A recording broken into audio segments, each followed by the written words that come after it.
আসসালামু আলাইকুম সবাইকে। আমরা গত ক্লাসে মিওসিসের যে যতগুলো ধাপ ছিল সবকটা ধাপ আমরা পড়ছি। আমরা বেসিক্যালি জানি যে মিওসিসের মধ্যে মিওসিস প্রধানত দুইটা ধাপে হয়, প্রথমে মিওসিস 1, তারপর হচ্ছে মিওসিস 2।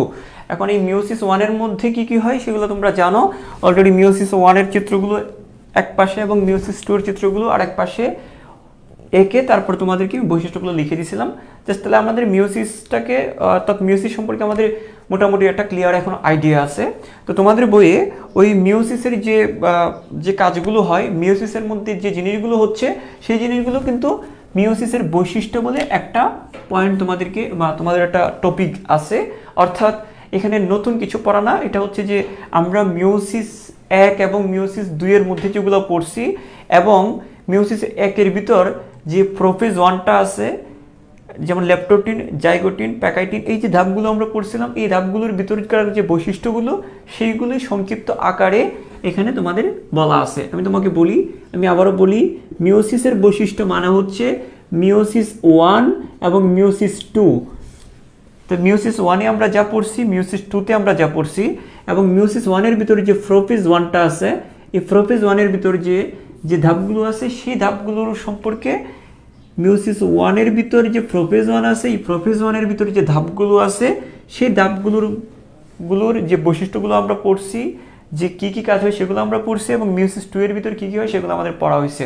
অর্থাৎ এই মিওসিস 1, মিওসিস 2, প্রোফেজ 1 সমস্ত কিছু আমরা সংক্ষিপ্ত আকারে আমরা একটু পড়বো, একটু রিডিং দিব। জাস্ট এখানে আলাদা কিছু নতুন কিছু পড়া না, তোমরা অলরেডি এখানে যেগুলো তোমাদেরকে পড়াইছি এই জিনিসগুলি সংক্ষিপ্ত আকারে কয়েকটা পয়েন্ট আকারে আমরা পড়ব।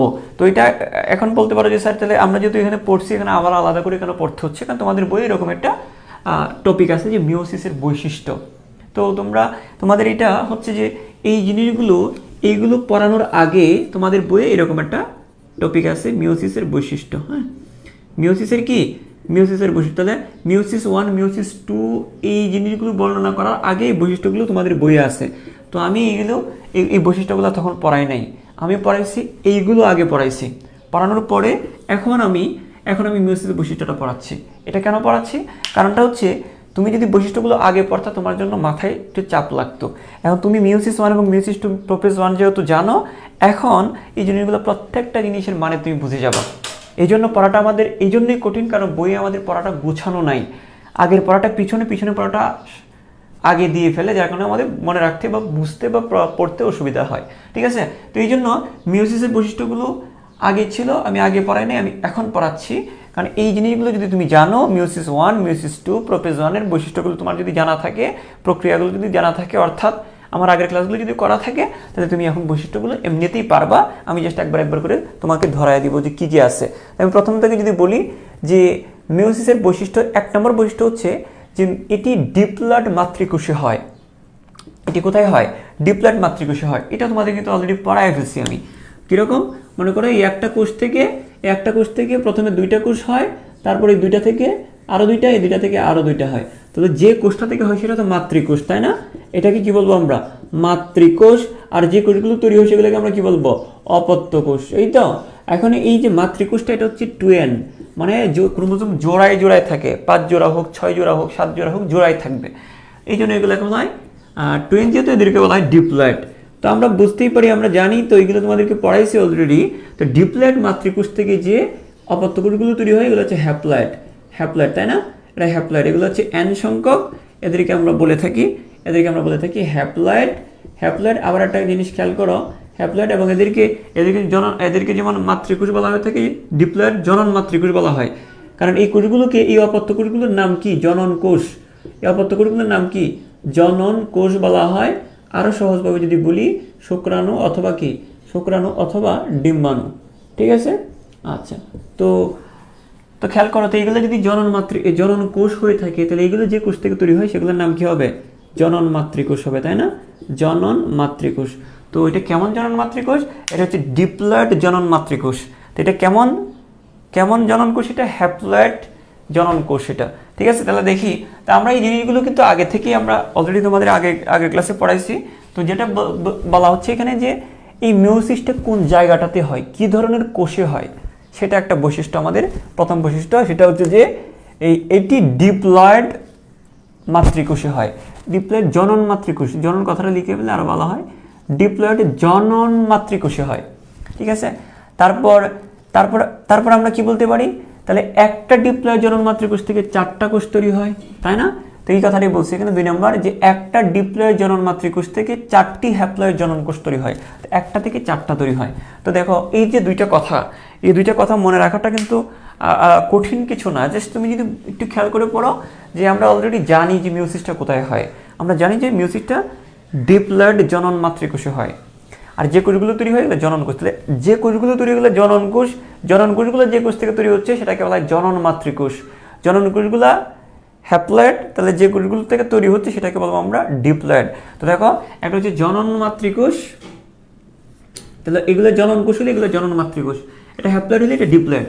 তো আমরা বলতেই পারি, বুঝতেই পারতেছি আমরা যে এটি ডিপ্লয়েড জনন মাতৃকোষে হয়, 1 নম্বর পয়েন্ট।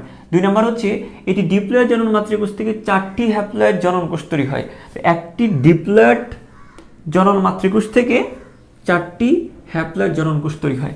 ঠিক আছে না? তো এই কথাটার মানে আমরা আশা করি বুঝছি। তারপরে দেখি এখানে তোমাদেরকে একটা কথা আমি আগেও বলে ফেলছিলাম যে নিউক্লিয়াসটা 2বার বিভাজিত হলেও ক্রোমোজোমগুলো একবার বিভাজিত হয় আর একবার বিভক্ত হয়। তো খেয়াল করো, পৃথক হয় আর কি, পৃথক হয়। তো দেখো এখানে এই যে প্রথমবার, এই যে দ্বিতীয়বার, এই যে প্রথমবার, এই যে দ্বিতীয়বার, তাহলে ক্রোমোজোমগুলো প্রথমবার শুধু পৃথক হবে আর দ্বিতীয়বার বিভাজিত হবে। তাহলে কয়বার বিভাজিত হচ্ছে? ক্রোমোজোমগুলো একবার বিভাজিত হচ্ছে। আর নিউক্লিয়াসটা কয়বার বিভাজিত হচ্ছে? নিউক্লিয়াসটা 2বার বিভাজিত হচ্ছে।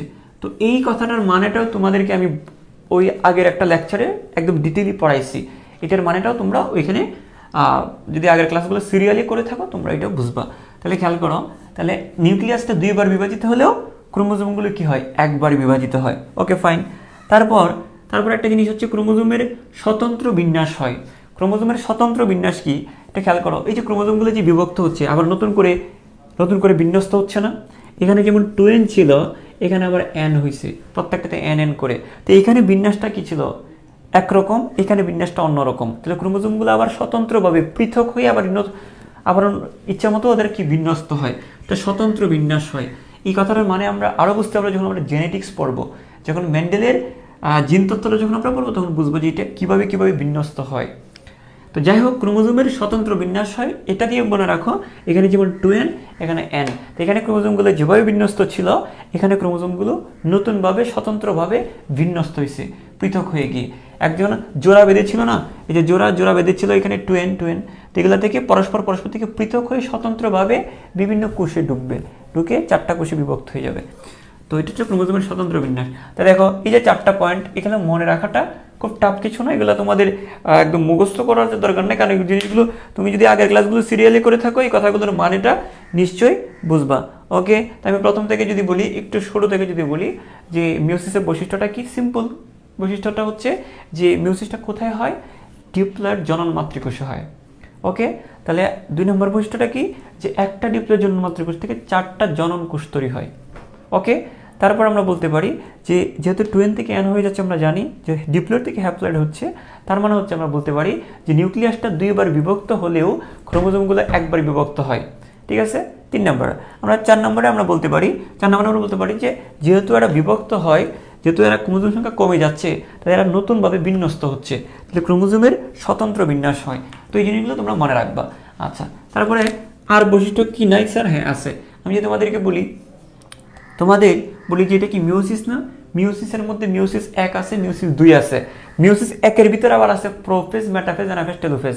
তো এই প্রোফেজ 1-এর ভিতরে আবার আছে লেপ্টোটিন, জাইগোটিন, প্যাকাইটিন, এগুলাকে আবার ভাগ করা যায়। তো আমরা বলতে পারি প্রোফেজ 1-কে, আমরা বলতে পারি যে এটা হচ্ছে একটা বৈশিষ্ট্য যে প্রোফেজ 1-কে 5টি উপপর্যায়ে ভাগ করা যায়, 5টি উপপর্যায়ে ভাগ করা যায়।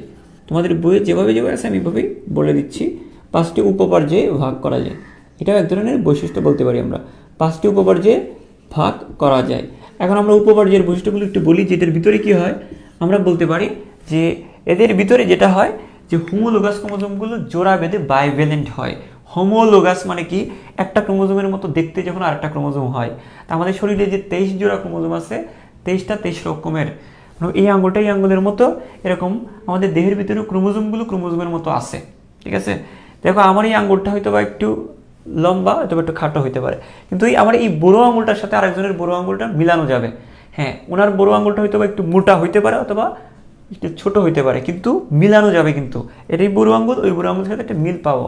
যে কোনো মানুষের সাথে, একটা মানুষের বুড়ো আঙুলের সাথে আর একটা মানুষের বুড়ো আঙুল যেমন মিল পাবো, ক্রোমোজোমগুলো এরকম মিল থাকে, এভাবে 23টা মিল থাকে, 23 জোড়া থাকে। তো যাই হোক, আমি যেটা বলতেছি সেটা হচ্ছে যে প্রোফেজ 1-কে 5টি উপপর্যায়ে ভাগ করা যায়। আচ্ছা, ভাগ করলাম। এখন এই যে হোমোলোগাস যে ক্রোমোজোমগুলো আছে, যে হোমোলোগাস ক্রোমোজোমগুলো এভাবে জোড়া বেঁধে বাইভ্যালেন্ট গঠন করে। এটাও তো আমরা পড়ছি, অলরেডি পড়া হয়ে গেছে, জাস্ট পড়া জিনিসগুলোই আমি তোমাদের বই যেহেতু আবার নতুন করে দিছে সেটা আমি বলতেছি। তো আমরা বলতে পারি যে হোমোলোগাস ক্রোমোজোমগুলো এই মিওসিস কোষ বিভাজনের মধ্যে দেখা যায় যে হোমোলোগাস ক্রোমোজোমগুলো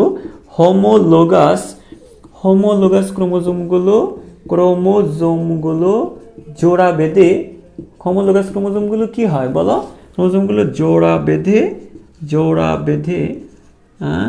জোড়া বেঁধে বাইভ্যালেন্ট গঠন করে, বাইভ্যালেন্ট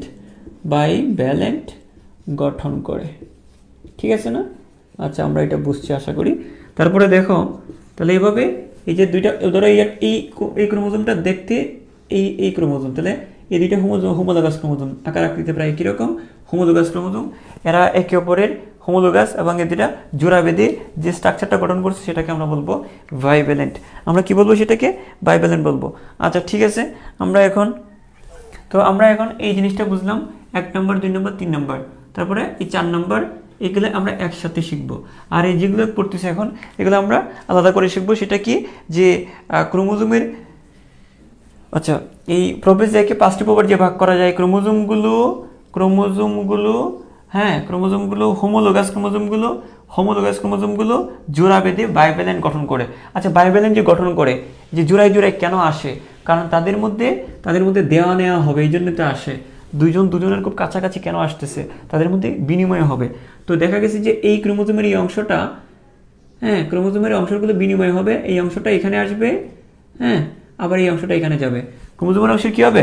বিনিময় হবে। তো আমরা এটা বলতে পারি যে, আমরা এইভাবে বলতে পারি যে এদের মধ্যে বিনিময়টাকে আমরা কি বলি? অলরেডি আমরা জানি, এটাকে বলি ক্রসিং ওভার। তো এই মিওসিস কোষ বিভাজনে কি হয় বলো? মিওসিস কোষ বিভাজনে ক্রসিং ওভার হয়। আর ক্রসিং ওভার হওয়ার পরে একজন আরেকজন কি এভাবে দাঁড়ায় থাকে, এভাবে বাঁকা হয়ে দাঁড়ায় থাকে। লজ্জা পাইছে যে এই যে এভাবে দাঁড়ায় থাকে, জানো না? এই তোমাদেরকে এটা তো পড়াইছিলাম, এই যে এরকমভাবে দাঁড়ানো থাকে, তাই না? তো এই যে এরা কি বাঁকা হয়ে আছে না একে অপরের মুখ? তো এই বাঁকা অংশটাকে আমরা বলি কায়াজমা। তাহলে প্রথম কথা হচ্ছে যে এদের মধ্যে অংশের বিনিময় হবে, যেটাকে বলি ক্রসিং ওভার, আর এদের মধ্যে ক্রস চিহ্নের মতো অংশের সৃষ্টি হবে, সেটাকে আমরা বলি কায়াজমা। তো আমরা এক কথাই বলতে পারি, ক্রসিং ওভার ও কায়াজমা হয়। ক্রসিং ওভার, আমরা একটু ব্রডলি যদি বলতে চাই যে হোমোলোগাস ক্রোমোজোমের মধ্যে হোমোলোগাস এক কথাগুলো তোমাদের বিস্তারিত বলছি যদিও। ক্রসিং ওভার ও কায়াজমা সৃষ্টি হয়। ক্রসিং ওভার ঘটে ও কায়াজমা সৃষ্টি হয়। কায়াজমা সৃষ্টি হয়। ঠিক আছে? তো এই জিনিসটা আশা করি তোমরা বুঝছো যে ক্রসিং ওভার ঘটে এবং কি কায়াজমা সৃষ্টি হয়। এখন একটা জিনিস মনে রাখবা, একদম সিম্পল একটা কথা মনে রাখবা, যে একদম কঠিন না কিছু, এই যে অংশের বিনিময় হচ্ছে, ক্রোমোজোমের যে এই অংশটা তাকে দিয়ে দিচ্ছে, অংশের বিনিময় হচ্ছে না। অংশের বিনিময় মানে কি? এখানে ওই ক্রোমোজোমটার মধ্যে কিন্তু ডিএনএ আছে, ওই ক্রোমোজোমের মধ্যে কিন্তু জিন আছে, জিন। আমরা জানি ক্রোমোজোমের ভিতর কি থাকবে? ডিএনএ থাকবে। আর ডিএনএর ভিতর কি থাকবে? ডিএনএর একটা অংশকে আমরা বলবো এটা যদি ক্রোমোজোম হয়, ক্রোমোজোমের ভিতরে যেটা আছে সেটা হচ্ছে ডিএনএ। আর ডিএনএর একটা অংশকে আমরা বলে থাকি জিন। কি বলে থাকি? জিন। তাহলে এখানে দেখো, ক্রোমোজোমটার যে ভেঙে গিয়ে যে বিনিময় হচ্ছে, আমরা কি বলতে পারি না এখানে ডিএনএর বিনিময় হচ্ছে, এখানে জিনের পরিবর্তন হচ্ছে। তাহলে এখানে নতুন করে এখানে কিছু পরিবর্তন হচ্ছে, আমরা বুঝতে পারছি। তো এই পরিবর্তনটাকে আমরা বলবো যে নতুন চরিত্রের আবির্ভাব হয়। ওই কারণটার কারণে, ওই ক্রসিং ওভারটার কারণে এই জিনিসটা এখানে চলে আসছে, এই জিনিসটা এখানে চলে আসছে, নতুন করে আবার ক্রোমোজোমগুলো বিন্যস্ত হচ্ছে। তাই আমরা এটাকে বলতে পারি যে নতুন চরিত্রের আবির্ভাব হয় এবং বৈচিত্র্যের সৃষ্টি হয়, এবং নতুন চরিত্রটা চেঞ্জ হবে, পাল্টাবে। এই মিওসিসের কারণেই কিন্তু মানুষের বৈচিত্র্যটা কিছুটা চেঞ্জ হয়। তা আমরা বলতে পারি যে বৈচিত্র্যের আবির্ভাব মানে বৈশিষ্ট্য পরিবর্তন এবং বৈচিত্র্য দেখা যাবে। 8 নম্বর পয়েন্ট আমরা মনে রাখতে পারি যে চরিত্রের আমরা কি বলে রাখবো, আমরা যদি বলি, বলো না, কি বলবো আমরা, যে বৈশিষ্ট্যের পরিবর্তন হবে, কিছুটা পরিবর্তন হবে, বৈশিষ্ট্যের পরিবর্তন ও বৈচিত্র্যের আবির্ভাব, বৈচিত্র্য দেখা যাবে। বৈশিষ্ট্য পরিবর্তন হলে তো বৈচিত্র্য দেখা যাবে, বৈচিত্র্যের আবির্ভাব। তাহলে দেখো এই জিনিসগুলো বুঝছো কিনা আমাকে একটু বলো তো, বলো। আবির্ভাব, হ্যাঁ, এটা বোঝা গেছে কিনা আমাকে একটু জানাও। এই পর্যন্ত সবার ক্লিয়ার কিনা বলো। তো সিম্পল, এই 4টা পয়েন্ট, এখানে 4টা পয়েন্ট আমরা শিখবো আলাদা করে, আমরা এইখানকার 4টা পয়েন্ট আমরা আলাদা করে শিখবো। এখানে আহামরি কঠিন কিছু না, জাস্ট তুমি কয়েকবার একটু রিডিং দিবা যে জিনিসগুলো কি হচ্ছে। একবার যে তুমি যদি আগের পড়া পড়ে থাকো তাহলে একবার যে এগুলো আগের জিনিসগুলোই তোমাকে একটু আবার স্মরণ করায় দিচ্ছে, এটাই। তো তুমি এখানে চাইলে আমি যে 8টা পয়েন্ট লিখছি, তুমি 8টাই লিখতে হবে এমন না, বই 8টা আছে আমি তাই 8টা দিচ্ছি। তুমি এখান থেকে তুমি পয়েন্ট বাড়াইতে পারো, 10টা 12টা বানাইতে পারো, অথবা তুমি এই কথাগুলো তুমি 5-6 পয়েন্টও বলে শেষ করে দিতে পারো, এটা ধরা বাঁধা কোনো নিয়ম নাই। তো এটা বেসিক্যালি তোমাকে যেটা বোঝানো হচ্ছে যে আমি বইয়ে তো সিরিয়ালটা মেনটেন করা না, এখানে পয়েন্টগুলো যেটা করছি একটার পর একটা জাস্ট মনে যেভাবে রাখতে পারো সেভাবেই আমি পয়েন্টগুলো করে দিচ্ছি, কোনটার পর কোনটা হচ্ছে। সিম্পলি আমরা যেটা বলতে পারি যে ডিপ্লয়েড জনন মাতৃকোষে হয়, আর একটা ডিপ্লয়েড জনন মাতৃকোষ থেকে 4টা জনন কোষ তৈরি হয়। তারপরে আমরা বলতে পারি নিউক্লিয়াসটা 2বার বিভক্ত হলে ক্রোমোজোমগুলো 1বার বিভক্ত হয়, আর যেহেতু 1বার বিভক্ত হয় তো এখানে এটা নতুন করে আবার বিন্যস্ত হয়, যে আগে 2n ছিল পরে আবার n, তো প্রত্যেক নতুন করে বিন্যস্ত হচ্ছে। এই যে 4টা পয়েন্ট এগুলো কিন্তু এক সূত্রে গাঁথা, সিরিয়ালি আমরা এগুলো একটু পরে রিডিং দিয়ে মনে রাখবো। তারপর হচ্ছে আমি যদি এখন একটু ওই মিওসিসের একের ভিতরে যদি ঢুকি তাহলে প্রোপেজ 1টা পাবো। তো এই প্রোপেজ 1টাকে আবার 5টা উপপর্যায়ে ভাগ করা যায়, সেটা আমরা বললাম। ওই 5টা উপপর্যায় থেকে আমরা কি জানতে পারলাম, যে হোমোলোগাস ক্রোমোজোমগুলো কি আসে, জোড়া বাঁধে। তো জোড়া বাঁধাটার কারণটা কি, তাদের মধ্যে বিনিময় হবে, মানে কি ক্রসিং ওভার ঘটবে, আর ক্রসিং ওভার হওয়ার পরে এইভাবে ক্রস চিহ্নের মতো অংশ দেখা যায়, যেটাকে আমরা বলি কায়াজমা সৃষ্টি হয়। ঠিক আছে, এই যে ক্রসিং ওভারটা হইলো, অংশের বিনিময় যে হয়েছে, ওটার কারণে কিন্তু তাদের মধ্যে পরিবর্তন হয়েছে, তাহলে বৈশিষ্ট্যেরও পরিবর্তন হবে।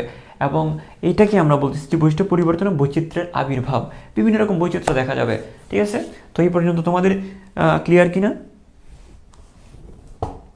ওকে, বুঝছো কিনা আমাকে বলো।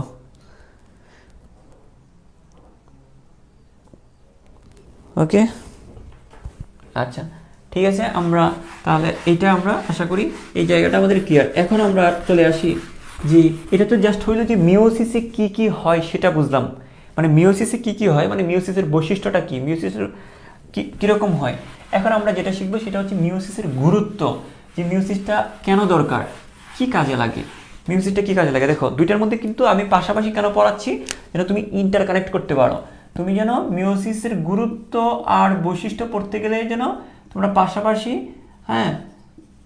যেন জিনিসগুলো অনুধাবন করতে পারো, জিনিসটা মুখস্থ না করে যেন বুঝে বুঝে লিখতে পারো। জাস্ট আমি যদি এই বৈশিষ্ট্য এবং গুরুত্ব পাশাপাশি কেন দিলাম, বইয়ের 2 জায়গায় দেওয়া আছে পাশাপাশি। দেখো মিওসিসের বৈশিষ্ট্য মানে হচ্ছে গুরুত্ব আর বৈশিষ্ট্য প্রায় সিমিলার, জাস্ট একটু পার্থক্য হচ্ছে মিওসিসের বৈশিষ্ট্য মানে হচ্ছে মিওসিসটা কিভাবে হয় বা মিওসিসে কি হচ্ছে, সেটা হচ্ছে মিওসিসের বৈশিষ্ট্য। আর মিওসিসের গুরুত্বটা হচ্ছে যে মিওসিসের কারণে আমরা কি পাচ্ছি, মিওসিস হওয়ার কারণে আমাদের ফলটা কি, সুবিধাটা কি। তো দুইটার কথা মানে বুঝো। প্রথমটা কি বলছে, মিওসিসের বৈশিষ্ট্য মানে কি, মিওসিসটা কিভাবে হচ্ছে বা কি হয়, সেটা হচ্ছে মিওসিসের বৈশিষ্ট্য। মিওসিসের গুরুত্ব কি, মিওসিসের গুরুত্ব হচ্ছে যে মিওসিসের মাধ্যমে, মিওসিস হওয়ার ফলে আমরা কি পাচ্ছি বা মিওসিসের কারণে আমাদের কি হচ্ছে। তো প্রথম কথা যেটা হচ্ছে আমরা বলতে পারি যে জনন কোষ সৃষ্টি হচ্ছে, একটু আগে তো পড়লাম, তো জনন কোষ সৃষ্টি। তো প্রথম কথাটা কি, জনন কোষ সৃষ্টি। তো এইগুলো দেখো, এটা খুবই গুরুত্বপূর্ণ, আমি যেগুলো পড়াচ্ছি গুরুত্বটা আসলেই গুরুত্বপূর্ণ।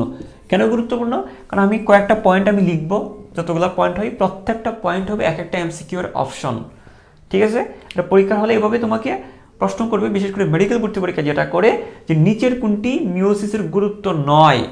তো এখানে পয়েন্ট যে কোনো একটা পয়েন্ট একটু করে চেঞ্জ করে দিয়ে বলবে যে নিচের কোনটি মিওসিসের গুরুত্ব নয়। তো তুমি যদি জিনিসগুলো ভালো করে বুঝতে না পারো যে কোন জায়গায় কোন অপশনটা চেঞ্জ করে, সেটা বুঝতে পারবো না। তো দেখো এক একটা পয়েন্ট হবে এমসিকিউর এক একটা অপশন, আর রিটেনে আসলে তো পারবাই, রিটেনে আসলে গুরুত্বটা বলে দিতে পারবো, এটা নিয়ে তো সমস্যা নেই যদি বুঝে থাকো, ক্লাসগুলো সিরিয়ালি যদি করে আসো। তো মিওসিসের গুরুত্বের মধ্যে 1 নম্বর গুরুত্বটা হচ্ছে জনন কোষ সৃষ্টি। ওকে, 2 নম্বর গুরুত্বটা কি, যে জননকোষ সৃষ্টিটা কেন হবে, শুক্রাণু আর ডিম্বাণু তৈরি হয়েছে, শুক্রাণু ডিম্বাণু কেন তৈরি হয়? বংশবৃদ্ধির জন্য না? হ্যাঁ, এককোষী জীবের বংশবৃদ্ধি হচ্ছে মাইটোসিস, তাই না? আর অন্যান্য জীবের যে বংশবৃদ্ধিটা সাধারণত কিভাবে হয়ে থাকে? এই মিওসিসের মাধ্যমে হয়। জনন কোষের মাধ্যমে কি সৃষ্টি হয়? শুক্রাণু ডিম্বাণু, আর শুক্রাণু ডিম্বাণুর মাধ্যমে কি হয়? বংশবৃদ্ধি হয়। আমরা 2 নম্বর পয়েন্ট বলতে পারি যে বংশবৃদ্ধি, তাই না? বংশ কি? বৃদ্ধি, ঠিক আছে না? বংশ বৃদ্ধি বলতে পারি। এখন বলতে পারি যে স্যার এখন এই যে বংশটা যে বৃদ্ধি, এই যে দুইটা জিনিস মনে রাখো, জননকোষ সৃষ্টি হবে, বংশটা বৃদ্ধি হবে।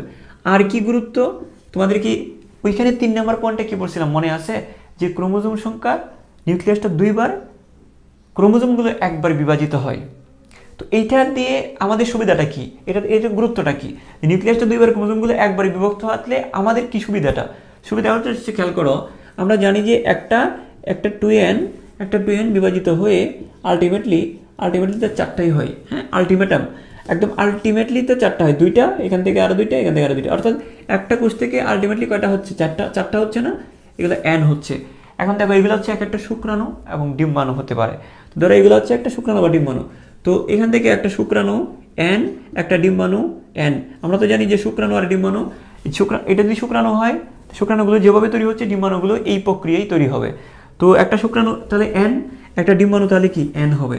তো একটা শুক্রাণু আর একটা ডিম্বাণু মিলিত হয়ে আবার জাইগোট হবে, আর জাইগোট থেকে একটা নতুন জীব হবে, তাই না? মানুষের ক্ষেত্রে হলে শুক্রাণু ডিম্বাণু মিলে জাইগোট, তারপর মানুষ হবে, তাই না? এখন কথা হচ্ছে এই যে দেখো, তাহলে একটা জীবের সৃষ্টি হচ্ছে কিভাবে? শুক্রাণু ডিম্বাণুর মিলনের মাধ্যমে। তো শুক্রাণু ডিম্বাণু মিলিত হয়ে যেটা তৈরি হয় সেটা হচ্ছে জাইগোট। এখন শুক্রাণু এবং ডিম্বাণু যদি n যদি না হইতো, তাহলে জিনিসটা কিরকম হইতো? n হয়েছে বলেই আমাদের জাইগোটটা 2n হয়েছে এবং জীবটাও কি হয়েছে? 2n হয়েছে, তাই না? জীবটাও 2n হয়েছে। এখন যদি এরকম হইতো, যদি মিওসিস যদি না হইতো, মিওসিস না হলে কি হইতো? এটা খেয়াল করো, মিওসিস না হলে যদি শুক্রাণু এবং ডিম্বাণুগুলো যদি মাইটোসিস প্রক্রিয়ায় যদি তৈরি হইতো, তাহলে আমরা বলতাম যে যদি এরকম হইতো যে এখান থেকে কি হইতো? একটা শুক্রাণু বা ডিম্বাণু, এগুলো কি? শুক্রাণু বা ডিম্বাণুগুলো 2n হইতো। তো শুক্রাণুগুলো কি হইতো? শুক্রাণু ডিম্বাণুগুলো 2n হইতো, আর ডিম্বাণুগুলো 2n হইতো। যদি মাইটোসিস প্রক্রিয়ায় হইতো, তাহলে এখানেও 2n হইলে এখানেও কি 2nই, শুক্রাণুগুলো মাতৃকোষ যদি 2n হয়, শুক্রাণু ডিম্বাণুগুলো 2n হবে। যদি মাইটোসিস প্রক্রিয়ায় যদি শুক্রাণু ডিম্বাণু তৈরি হইতো, তাহলে আমরা বলতে পারি মাইটোসিসের সমীকরণিক বিভাজন, তাহলে এখানে মাতৃকোষ যদি 2n হয়, প্রত্যেকটা শুক্রাণু বা ডিম্বাণু তাহলে 2nই হইতো। তখন যেটা হইতো যে একটা শুক্রাণুর সাথে একটা ডিম্বাণু মিলিয়ে গিয়ে তখন এটা হয়ে যেত 4n। নতুন জীবটা যেটা পাইতাম, সে কি হয়ে যেত? নতুন জীবটা এটা 4n হয়ে যেত, তাই না? তারপরে আমি যদি বলি যে ওই জীব থেকে যখন মাইটোসিস প্রক্রিয়ায় যখন শুক্রাণু ডিম্বাণু তৈরি হইতো, তখন 4n থেকে একটা 4n শুক্রাণু, একটা 4n ডিম্বাণু তৈরি হইতো। ওই 4n শুক্রাণু 4n ডিম্বাণু মিলে আবার কি হইতো? 8n হয়ে যেত। তাহলে ক্রোমোজোম সংখ্যাগুলো যত প্রজন্ম যত বাড়তে থাকবে, ক্রোমোজোম সংখ্যা বাড়তে থাকবে। সারা দেহ, সারা অঙ্গ শুধু ক্রোমোজোম আর ক্রোমোজোম, পুরা দেহ ভরে যেত শুধু ক্রোমোজোম দিয়ে। তো যেটা আমরা বলতে পারি, তাহলে আমাদের এটা বলতে পারি যে প্রজননের আগে, মিলনের আগে, শুক্রাণু ডিম্বাণু তৈরি হওয়ার আগে ক্রোমোজোমগুলো আগে অর্ধেক হওয়া লাগবে। তো অর্ধেক হইলে দুইজনে মিলে আবার আগেরটা ফেরত আসে।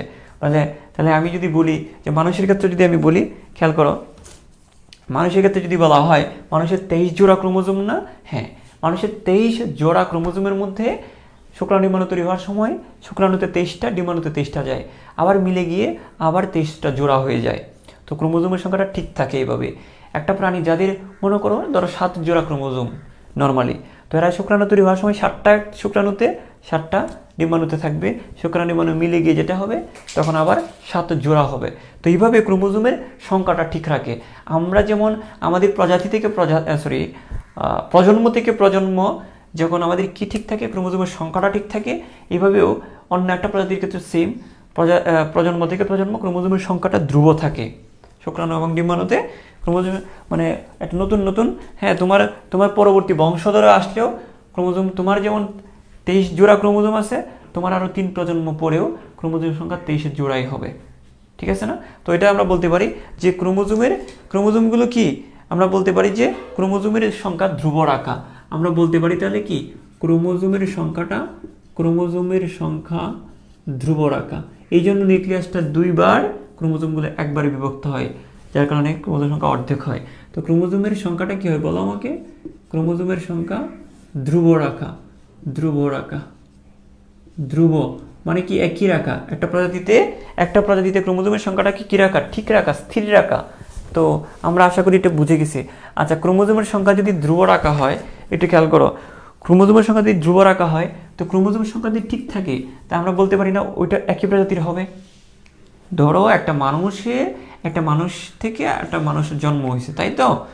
একটা মানুষ থেকে একটা মানুষের যদি জন্ম হয়, বাচ্চাটা যেটা জন্ম হয়েছে তারও কিন্তু 23 জোড়া ক্রোমোজোম, তাই না? তো এখানে কি ওই 23 জোড়া থাকার কারণে কিন্তু বৈশিষ্ট্যগুলো মানুষের মতোই হবে। একটা মানুষ থেকে একটা মানুষ হইলে কি, যে মানুষটা হচ্ছে, যে বাচ্চাটা হচ্ছে, সেটা তো 23 জোড়াই হবে। আর 23 জোড়া হওয়ার কারণে কিছু কিছু বৈশিষ্ট্য মিল থাকবে, মানে কি কমন বৈশিষ্ট্যগুলো, একটা মানুষের যে বৈশিষ্ট্যগুলো থাকবে সেই বৈশিষ্ট্যগুলোই বাচ্চাটার থাকবে এই ক্রোমোজোম সংখ্যাটা ঠিক থাকার কারণে। এখন ধরো একজন মানুষের জন্ম দিতে গিয়ে ক্রোমোজোম সংখ্যা ধরো 4n হয়ে গেছে। তো 4n হইলে মানে কি, 4n মানে কত জোড়া, মানে এখানে হচ্ছে 4 জোড়া। তো এখন বিষয়টা হচ্ছে কি দাঁড়াইলো, তো 4n যদি হয় তাহলে 4n যদি হয়, না 4n মানে 2 জোড়া হবে আর কি। ধরো তাহলে ডাবল যদি হয়ে যায়, দেখা গেছে একজন মানুষের শরীরে যদি ক্রোমোজোম সংখ্যা যদি বেড়ে যায়, তাহলে এটা আর মানুষ, আর ওইটা আর মানুষ থাকবে না, ওই বাচ্চাটা অন্য কিছু হবে, হয়তো কুকুর, বিড়াল, শিয়াল এগুলো হবে। অথবা ক্রোমোজোম সংখ্যা যদি কমেও যদি যাইতো, তাহলে প্রজাতিটা চেঞ্জ হয়ে যেত, সেই প্রজাতিটা দেখা গেছে যে অন্য একটা প্রজাতি হয়ে যেত। তো এটা খুব খারাপ দেখা যেত, খুব এটা হচ্ছে যে অন্যরকম পরিস্থিতির সৃষ্টি হয়ে যেত। যদি আমরা বলি যে মানুষের থেকে কুকুরের বাচ্চা হয়েছে, মানুষকে কুকুর বলে গালি দিই, এটা বায়োলজিক্যাল না, এটা আমরা নৈতিকভাবে কুকুরের বৈশিষ্ট্যের সাথে আমরা তুলনা করি। তো আসলে কিন্তু যে এটা কুত্তার বাচ্চা বলে যে গালি দিই আমরা, আসলে কিন্তু এটা কুকুরের বাচ্চা না, এটা বেসিক্যালি তার শরীরেও কিন্তু 23 জোড়াই ক্রোমোজোম আছে, ঠিক আছে? তো আমরা বলতে পারি এটা যে ক্রোমোজোমের সংখ্যাটা ধ্রুব রাখা, প্রজাতির স্বকীয়তাটা ঠিক রাখা, প্রজাতির স্বকীয়তা ঠিক রাখা, প্রজাতির স্বকীয়তা ঠিক রাখা, প্রজাতির স্বকীয়তা ঠিক রাখা, প্রজাতির কি রাখা? স্বকীয়তা ঠিক রাখা, ঠিক আছে? আচ্ছা, তো আমরা এই যে প্রজাতির স্বকীয়তা ঠিক রাখা মানে কি, মানুষের থেকে মানুষের বাচ্চাই হচ্ছে, এটা ঠিক রাখা আর কি। কুকুরের বাচ্চা থেকে কুকুরের বাচ্চাই হচ্ছে, এটা ঠিক রাখা। তো আমরা এই 4টা জিনিস আমরা বুঝে গেলাম। তো তারপরে যেটা বলতেছি, হ্যাঁ, এই যে প্রজাতির স্বকীয়তা ঠিক রাখার পরেও কিন্তু কিছু বৈশিষ্ট্য চেঞ্জ হবে। হ্যাঁ, প্রজাতিটা চেঞ্জ হবে না, কিন্তু কিছু কিছু কিছু বৈশিষ্ট্য চেঞ্জ হয়, কিছু কিছু বৈচিত্র্যের সৃষ্টি হয়। এটা কেন হয়? ওই যে দেখো, আমি তোমাদেরকে একটু আগে পড়াইছিলাম যে ক্রসিং ওভার হয়, ক্রসিং ওভারের কারণে কিন্তু এই যে ক্রসিং ওভারটা হয়, একটু বুঝো তো, এই মানে এই যে বিনিময়টা যে হচ্ছে, বিনিময়ের কারণে কিছু পরিবর্তন হচ্ছে না, জিনগুলোর পরিবর্তন হচ্ছে না, জিনের পরিবর্তন হলে বৈশিষ্ট্যের পরিবর্তন হবে, যেখানে বৈচিত্র্যের সৃষ্টি হবে। তো আমরা বলতে পারি এই প্রজাতিটা ঠিক থাকলেও তাদের মধ্যে কিছু বৈচিত্র্যের সৃষ্টি হবে। এখন একটা ভালো করে খেয়াল করো, আমি যদি বলি যে একজনের যদি পোলা হয় বা ছেলে হয় বা মেয়ে হয়, যদি হয়তো বা বাপের কিছু কিছু বৈশিষ্ট্য বা মায়ের কিছু কিছু বৈশিষ্ট্য বাচ্চাটার মধ্যে বা সন্তানের মধ্যে আছে, তাই না? তারপরে কিন্তু কিছু চেঞ্জ হয় না। হুবহু কি বাপের মতো হচ্ছে, হুবহু কি মায়ের মতো হচ্ছে না, কিছু না কিছু তো তার নিজস্ব কিছু বৈশিষ্ট্য হয়েছে। কেন হয়েছে? কারণ ওই যে ক্রসিং ওভারের কারণে কিছু চেঞ্জ হয়েছে, যে ওই চেঞ্জ হওয়ার কারণে তাদের মধ্যে বৈশিষ্ট্যটা চেঞ্জ হবে। তো হ্যাঁ, বলতে পারো যে মানুষের থেকে মানুষের বাচ্চা হয়েছে, কিন্তু তারপরেও কিছু না কিছু বৈশিষ্ট্য বা বৈচিত্র্য কিন্তু প্রতিনিয়তই হচ্ছে, ক্রমাগতই কিন্তু বৈচিত্র্যটা হচ্ছে, ঠিক আছে? তো এই জন্য তুমি এখন যদি মনে করো, এখন এটা মনে করার দরকার নেই যে অনেক সময় যেটা হয় হিন্দি সিরিয়ালে এগুলো হয় যে সন্তান হয়েছে কিন্তু সন্তান দেখতে বাপের মতো না, একটু হ্যাঁ তার কাকার মতো লাগে, এটা হতে পারে, এটাকে ক্রসিং ওভার এটাকে সমর্থন করে। আর আমরা যখন মেন্ডেলের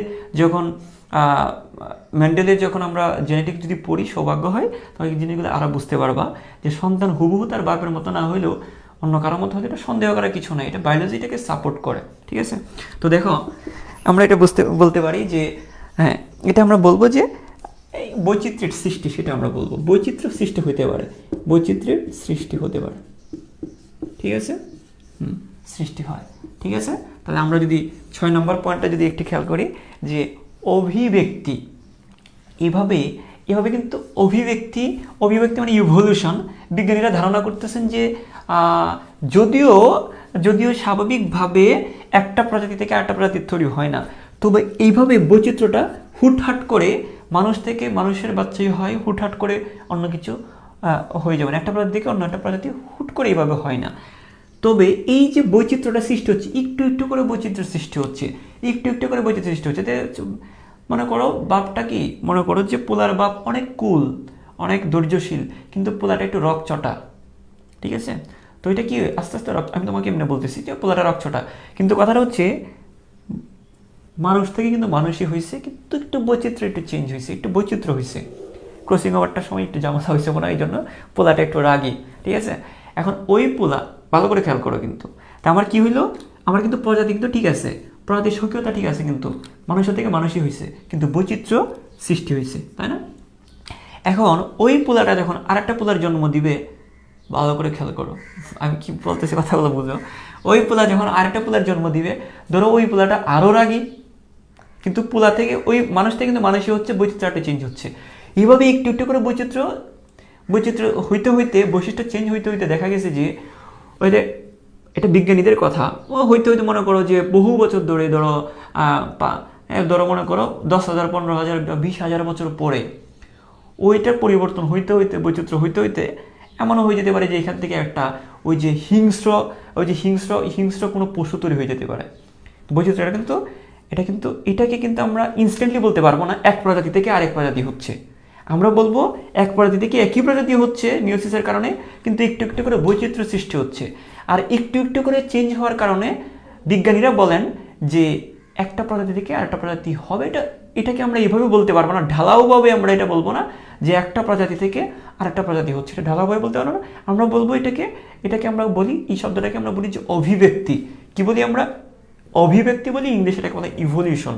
সেটা কি জিনিসটা বোঝার চেষ্টা করো, সেটা হচ্ছে যে মানুষ থেকে মানুষই হচ্ছে, তবে তাদের মধ্যে কিছু বৈচিত্র্যের সৃষ্টি হচ্ছে, পরিবর্তন হচ্ছে, এটাকে আমরা বৈচিত্র্যের সৃষ্টি বলবো। এটা হালকা চেঞ্জ হচ্ছে, এটাকে আমরা বৈচিত্র্যের সৃষ্টি বলবো।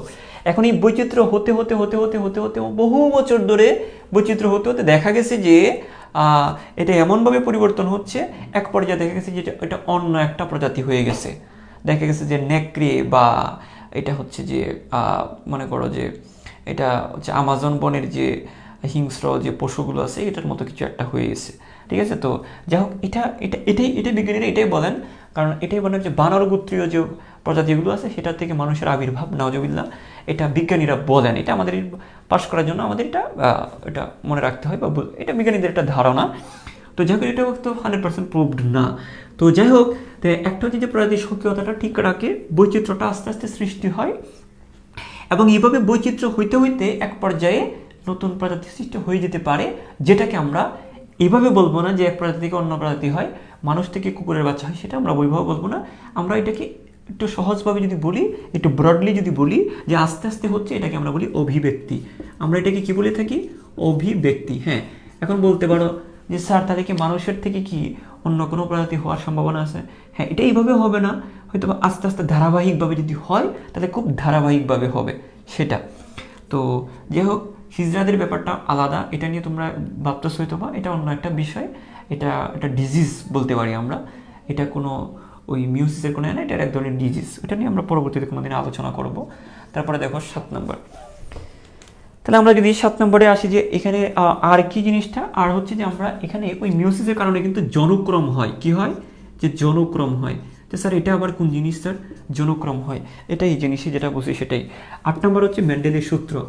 মেন্ডেলের সূত্র, ঠিক আছে? এখন খেয়াল করো, মেন্ডেলের সূত্র। এখন আমাকে বলতে পারো যে স্যার, এই দুইটা তো বুঝলাম না, এগুলো একটু বুঝাই দেন না স্যার।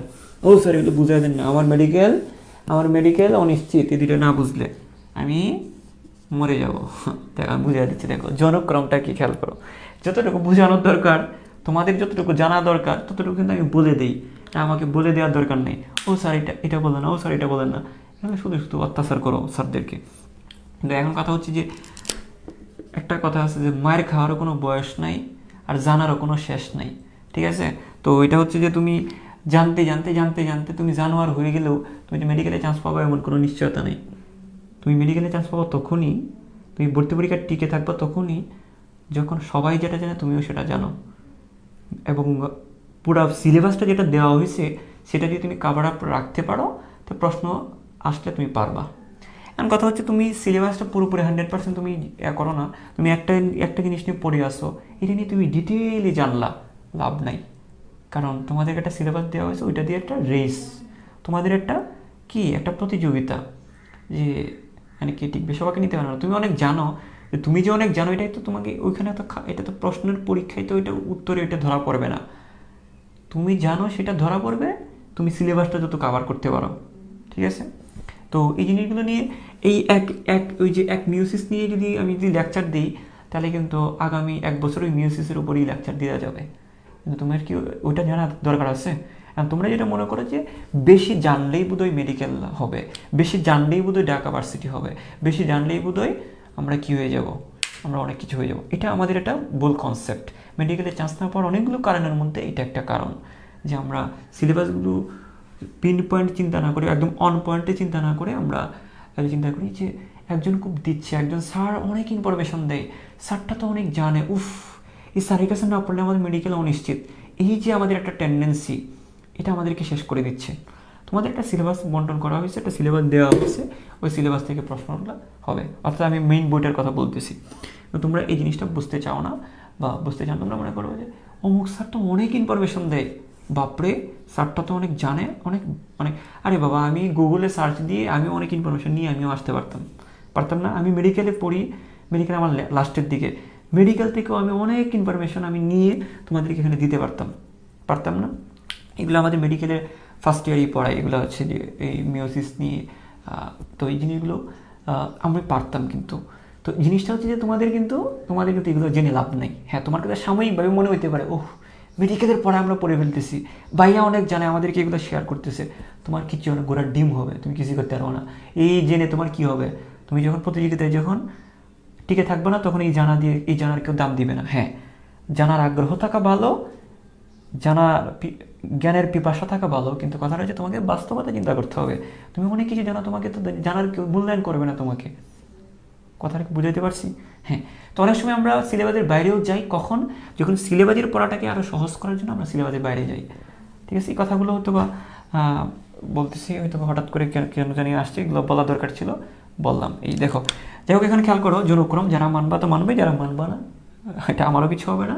হয়তো তুমিও হয়তো একটা সময় তুমি বুঝতে পারবা, তখন তুমি বুঝে হয়তো তোমার কিছু করার থাকবে না।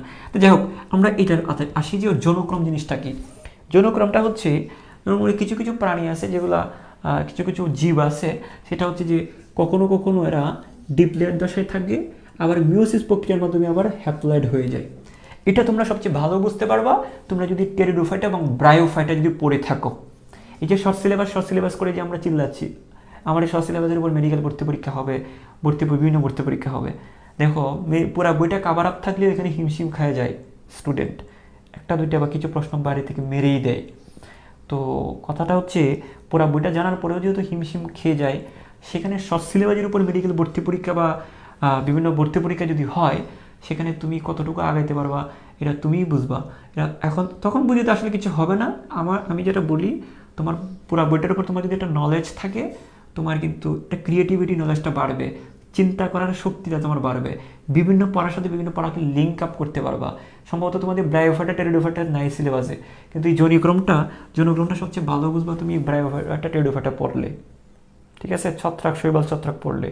তো এবং কিছু কিছু প্রশ্ন এবং টেকনিক্যাল প্রশ্ন এমনভাবে দিবে যেগুলো তুমি বলতে পারবা না যে শর্ট সিলেবাসের বাইরে থেকে আসছে, আবার শর্ট সিলেবাসের ভিতর থেকে আসছে, তখন কিন্তু তুমি প্যারা খেয়ে যাবা।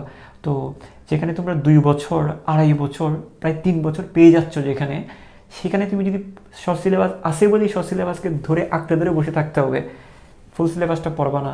আর যে ছেলেটা যে মেয়েটা এই 1 লাখ স্টুডেন্টের মধ্যে 2-3 হাজার 4 হাজার স্টুডেন্ট এমন পাবা পুরো সিলেবাসটা কমপ্লিট করে ফেলছে, তো তুমি কি মনে করো ওদের থেকে তুমি আগায় যাবা? এটা কখনো সম্ভব না। কারণ যারা পুরো বইটা পড়বে তার একটা নলেজ থাকবে। আমি তোমাদেরকে একটা উদাহরণ তোমাদেরকে আমি দিই, সেটা হচ্ছে যে এরকম একটা জিনিস ছিল আমাদের সময়, যে আমাদের পরিপাক নালীকে আবৃত করে রাখে, এমন কোন পর্দা আছে? আমাকে একটা ভাইয়া জিজ্ঞেস করছিল। হ্যাঁ, তো ভাইয়া জিজ্ঞেস করলে যে এই পরিপাক নালীকে আবৃত করে রাখে এমন পর্দাটার নাম কি। তো এটা কিন্তু পরিপাকতন্ত্র চ্যাপ্টারটার মধ্যে ছিল না, কিন্তু আমাদের মানব দেহের যে পরিপাকতন্ত্র, পুষ্টি ও পরিপাক, এই চ্যাপ্টারটার মধ্যে এই কথাটা সরাসরি দেয়া ছিল না যে পরিপাক নালীকে আবৃত করে রাখে এই পর্দাটার নাম কি, এটা সরাসরি দেওয়া ছিল না। ওইটা দেওয়া ছিল অন্য একটা চ্যাপ্টারে আমাদের সময় আর কি। আমাদের সময় একটা চ্যাপ্টার ছিল ঝিনুকের একটা চ্যাপ্টার ছিল, ঝিনুক, হ্যাঁ, শামুক ঝিনুকের একটা চ্যাপ্টার ছিল। ওইটার মধ্যে ওই চ্যাপ্টারটার লাস্টের দিকে একটা পয়েন্ট এরকম ছিল যে পরিপাক নালীকে একদম, তারপরে ওই কথাটা সরাসরি বলা ছিল না, একটু ঘুরিয়ে বলা ছিল যে পেরিটোনিয়াম। তো আমার ওই পয়েন্টটা আমি মাথায় ক্যাচ করে রাখছিলাম তখন ভাইয়া যখন জিজ্ঞেস করলো যে তোমাদের মধ্যে, আমরা 50 জন ছিলাম একটা ক্লাসে, যে তোমাদের মধ্যে এই প্রশ্নটা যে উত্তর দিতে পারবা, সে এমনি মজা করে বলছিল তুমি মেডিকেলে চান্স পাওয়ার প্রবাবিলিটি অনেক বেশি, এটা এমনি বলছে আর কি। তো আমি এই প্রশ্নটা করার আগেই কথাটা যখন বলছে, তখন আমি মানে একটু হয়ে গেছি। তখন আমি বলছি যে মানে প্রশ্ন করার সাথে সাথে আমি দাঁড়ায় আমি বলে দিছি এটা প্রেডিক্ট করে যে পর্দাটার নাম হচ্ছে পেরিটোনিয়াম। তো এই যে দেখো, এই যে আমি যে কথাটার উত্তরটা দিলাম, এটা কিন্তু মনে হচ্ছে পরিপাকতন্ত্র থেকে আসছে, কিন্তু আসলে কিন্তু সেটা আসছে একটা বইয়ের একটা কোণা থেকে। তো জিনিসগুলো হচ্ছে যে তোমাকে মানে এগুলো হচ্ছে তুমি প্রতিযোগিতামূলক পরীক্ষা টিকে থাকতে হলে তোমাকে বিভিন্ন জায়গায় বিচরণ করতে হবে। তোমাকে বিভিন্ন জায়গায় তোমার বিচরণটা যদি না থাকে, তুমি খুব ভালো করাটা টাফ হয়ে যাবে, ঠিক আছে। তো এটা হচ্ছে তোমাকে একটু মাথায় রাখতে হবে, যে সময়টা পাচ্ছ আগে শর্ট সিলেবাসটা ফুললি ভালো করে কমপ্লিট করে ঝাঁঝরা করে দিয়ে তারপর তুমি আদার চ্যাপ্টারগুলো যতটুকু পারো পড়া দরকার, নাহলে প্যারা খেয়ে যাবা। তো যাই হোক, আমি যেটা বলতেছিলাম, হয়তো তোমাদের মধ্যে অনেকে জানো এই পর্দাটার নাম, এটা হয়তো তোমাদের বই সিরিজ এখন আসছে স্পষ্ট করে, আমাদের সময় এরকম ছিল না। তো যাই হোক, তো ভাইয়া যে কথাটা বলছে, কথাটা আসলে সত্যি হয়েছে, আলহামদুলিল্লাহ আমি চান্স পেয়েও গেছি। কিন্তু এইভাবে তার ঢালাভাবে বলা যায় না কে চান্স পাবে না, অনেক কিছুই হইতে পারে একটা মানুষের জীবনে। তবে এমনিতে ভাইয়া প্রেডিক্ট করছিল আর কি।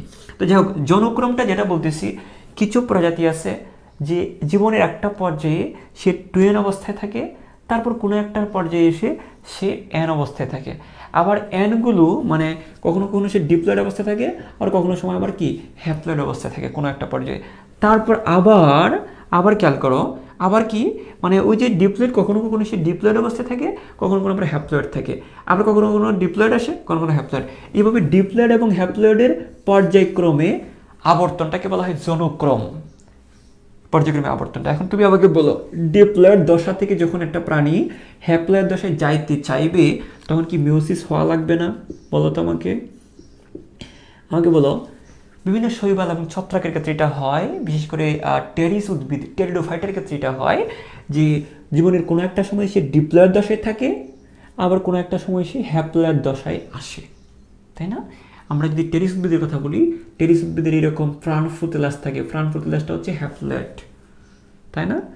আর এমনিতে যে টেরিস উদ্ভিদ যেটা আছে সেটা হচ্ছে ডিপ্লয়েড, তাই না? এটা হচ্ছে ডিপ্লয়েড, এরকম থাকে, র্যাকিস থাকে, অনেক কিছু থাকে। তো এই ডিপ্লয়েড দশাটা থেকে যে কিছু ডিপ্লয়েড দশা থেকে কখনো কখনো হ্যাপ্লয়েড দশা, আবার হ্যাপ্লয়েড দশা থেকে কখনো কখনো ডিপ্লয়েড দশায় আসতে পারে। তো এখন যেটা হচ্ছে, একটা ডিপ্লয়েড দশা থেকে যখন হ্যাপ্লয়েড দশা যখন তৈরি হবে, তখন আমাকে কিন্তু অবশ্যই মিওসিসের মাধ্যমে তৈরি হওয়া লাগবে। তাহলে আমরা বলতে পারি এই যে ডিপ্লয়েড দশা কখনো কখনো হ্যাপ্লয়েড দশায় আসাটাকে আমরা বলি জনক্রম। এই কথাটাকে আমরা বলতেছি জনক্রম, মানে এই উদ্ভিদ থেকে মিওসিস প্রক্রিয়া এই উদ্ভিদটা তৈরি হইতে পারে, আবার এটা থেকে আবার এটা তৈরি হইতে পারে, এগুলোকে আমরা জনক্রম বলে থাকি। তো দেখো, এই জনক্রমটা এই মিওসিস প্রক্রিয়ার কারণেই কিন্তু জনক্রমটা হয়। তাহলে জীবনের কোনো একটা জীবের ডিপ্লয়েড এবং হ্যাপ্লয়েড দশার পর্যায়ক্রমিক আবর্তনকে বলা হয় জনক্রম। কথাটা কি বোঝা গেছে কিনা বলো? কথাটা কি বুঝছো কিনা আমাকে একটু বলো, তাড়াতাড়ি বলো তো দেখি যে আমি কি বলছি। যে কোনো একটা জীবের, আমার ওই সেকেন্ড ফোনটা অফ, তোমাদের ওই দিক থেকে দেখতে হচ্ছে কমেন্টটা, বুঝছো কিনা আমাকে জানিয়ে দাও। দেখো খেয়াল করো, আমি যেটা বললাম যে কোনো একটা জীবের হ্যাপ্লয়েড দশার পর্যায়ক্রমিক, ডিপ্লয়েড এবং হ্যাপ্লয়েড দশার পর্যায়ক্রমিক যে পরিবর্তন বা আবর্তন, এটাকে আমরা বলি জনক্রম, ক্রমপরিবর্তন। এখন কথা হচ্ছে যে এই জনক্রমটা হইতো না যদি মিওসিস না হইতো, কারণ 2n থেকে আমার এনে আসতে হলে আমার মিওসিসটা হওয়া লাগবে। তো আমরা বুঝে গেছি যে জনক্রমে মিওসিসের গুরুত্ব রয়েছে। তারপরে যে মেন্ডেলের সূত্র, এই দেখো তো মেন্ডেলের সূত্র কথাটা কি মনে আছে তোমাদের? আদৌ কি মনে আছে কিনা একটু খেয়াল করো। মেন্ডেলের সূত্রটা একটু বলি আমি। মেন্ডেলের সূত্রটা এরকম ছিল কীরকম ছিল, যে ছিল হচ্ছে এরকম, তোমাদের মনে আছে সম্ভবত, এই এভাবে আমরা যখন এরকম কি করি, আমরা আমরা এই যে এক্স ওয়াই তারপরে হচ্ছে এক্স এক্স এরকম করি না আমরা? হ্যাঁ, একটা পুরুষ একটা মহিলা, তো এখান থেকে যে যে শুক্রাণুগুলো তৈরি হবে, একটা শুক্রাণু হবে এক্স, একটা শুক্রাণু হবে ওয়াই, তাই না? আবার এখান থেকে যে ডিম্বাণুগুলো তৈরি হবে সেগুলো ডিম্বাণুগুলো হইতে পারে এক্স অথবা এক্স, দুইটাই এক্স। তো এইখান থেকে পিতা থেকে যদি দুইটা শুক্রাণু তৈরি হয়, তো একটা শুক্রাণু হবে এক্স ক্রোমোজোমধারী আর একটা শুক্রাণু হবে ওয়াই ক্রোমোজোমধারী। আর এখানে মাথা থেকে যেটা হয়, যে মাথা থেকে যে ডিম্বাণুগুলো তৈরি হয় দুইটাই হবে কি এক্স ক্রোমোজোমধারী। আর কথাটা হচ্ছে এই যে পিতা থেকে শুক্রাণু এবং মাথা থেকে ডিম্বাণু তৈরি হওয়ার জন্য আমার কি মিওসিস লাগতেছে না? মিওসিস লাগতেছে। তাহলে মিওসিস প্রক্রিয়ার মাধ্যমে কিন্তু শুক্রাণুগুলো তৈরি হচ্ছে, ডিম্বাণুগুলো তৈরি হচ্ছে। আর তৈরি হচ্ছে বলে আমরা কি করতে পারি, আমরা মেন্ডেলের সূত্রগুলো ব্যাখ্যা করতে পারি, তাই না? এখন কথা হচ্ছে যদি মিওসিস যদি না হইতো তাহলে আমরা কি বলতে পারতাম যে এক্স হয় আর ওয়াই হয়, আর এখানে এক্স আসে এখানে ওয়াই আসে? মিওসিস হয় বলে ক্রোমোজোমগুলো পৃথক হয়ে যায়, ক্রোমোজোম সংখ্যা অর্ধেক হয়ে যায়, তারপর এক্স এবং ওয়াই সৃষ্টি হয়, এখানে এক্স এক্স তৈরি হয়। তাহলে আমরা বলতে পারি, বিশেষ করে আমরা বলতে পারি যে এইভাবে প্রত্যেকটা বৈশিষ্ট্যের কথা আমরা যদি বলি, এবার প্রত্যেকটা বৈশিষ্ট্য যেমন টি টি টল টল এই টি, এইখান থেকে মিওসিস প্রক্রিয়ায় দুইটা ক্রোমোজোম দুইটা শুক্রাণু আলাদা হয়, বা দুইটা পরাগরেণু বলতে পারো উদ্ভিদের ক্ষেত্রে, এখানে এখানে বলতে পারো ডিম্বাণু বলতে পারো, তাই না? এরকম আলাদা হয়। যদি আলাদা না হইতো তাহলে কি আমরা কি এই মেন্ডেলের সূত্রটা বলতে পারতাম? তো মেন্ডেলের সূত্রের মূল ভিত্তিটাই হচ্ছে কি মিওসিস, তাই না? তো আমি প্রথম থেকে যদি তোমাদেরকে আবার একটু বলি, শুরু থেকে যদি তোমাদেরকে বলি, হ্যাঁ আমি তোমাকে একটু বলি যে একটা হচ্ছে যে জনন কোষ সৃষ্টি, সিম্পল মিওসিস প্রক্রিয়া জনন কোষ, এটা তো মূল কথা। এই যে শুক্রাণু ডিম্বাণু সৃষ্টি, জনন কোষ সৃষ্টি। আর জনন কোষটা কেন হয়? জনন কোষটা শুধু বিনোদনের জন্য তৈরি হয় না, জনন কোষটা বংশ বৃদ্ধির জন্য তৈরি হয়, ঠিক আছে? তাহলে আমরা 2 নম্বরটা বুঝলাম। তারপর হচ্ছে এখন কথা হচ্ছে এই যে বংশ বৃদ্ধির হইলো এবং শুক্রাণু ডিম্বাণু মিলে গিয়ে ক্রোমোজোম সংখ্যা ডাবল হয়ে যাচ্ছে না, কারণ তারা আগেই অর্ধেক হয়েই তাদের জন্ম হয়েছে। তো আমরা বলতে পারি ক্রোমোজোমের সংখ্যা ধ্রুব রাখা। আর ক্রোমোজোমের সংখ্যা যদি ঠিক থাকে তাহলে মানুষের থেকে মানুষ, কুকুর থেকে কুকুর, বিড়াল থেকে বিড়াল হবে, তো প্রাণাতির সক্রিয়তাটা ঠিক রাখবে। আর তারপরে এই যে ক্রসিং ওভার একটা কাহিনী যে হয় এখানে, যেখানে কী হবে, বৈচিত্র্যের সৃষ্টি হবে। কি হয়? বৈচিত্র্যের সৃষ্টি হয়। প্রজাতির ঠিক থাকলে কিছু কিছু বৈচিত্র্যের সৃষ্টি হবে। এইভাবে বৈচিত্র্যের সৃষ্টি হতে হতে হতে হতে দেখা যাচ্ছে অনেক বছর পরে দেখা যাচ্ছে অন্য একটা প্রজাতি হয়ে যাচ্ছে। এটাকে আমরা এক কথা বলবো অভিব্যক্তি। তো বুঝলাম আমরা 2 নম্বর। আর যৌনক্রমটা কি? যৌনক্রম এবং মেন্ডেলের সূত্র, এই দুটো জিনিস কি? এই দুটো হচ্ছে যে যৌনক্রম মানে কি, কখনো কোনো হ্যাপ্লয়েড কখনো ডিপ্লয়েড দশা থাকাটাকে বলে যৌনক্রম। আর মিওসিস না থাকলে তো আর হ্যাপ্লয়েডে যাওয়া সম্ভব ছিল না। মেন্ডেলের সূত্র তোমরা যেটা করবা দুইটা করে শিখবা। আমি আবার একটু মার্ক করে দিচ্ছি তোমাদেরকে, এই দুইটা, তারপর এই দুইটা, তারপর এই দুইটা, তারপর হচ্ছে এই দুইটা, ঠিক আছে? দুইটা করে শিখলে তুমি এই জিনিসগুলো লিঙ্ক আপ করতে পারবা। আশা করি এই পর্যন্ত তোমাদের সবার ক্লিয়ার। আমাকে একটু জানাও। হ্যাঁ, তো এই জিনিসটা আশা করি তোমাদের ক্লিয়ার হয়ে গেছে।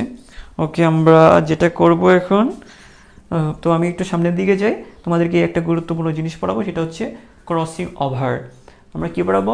Crossing over.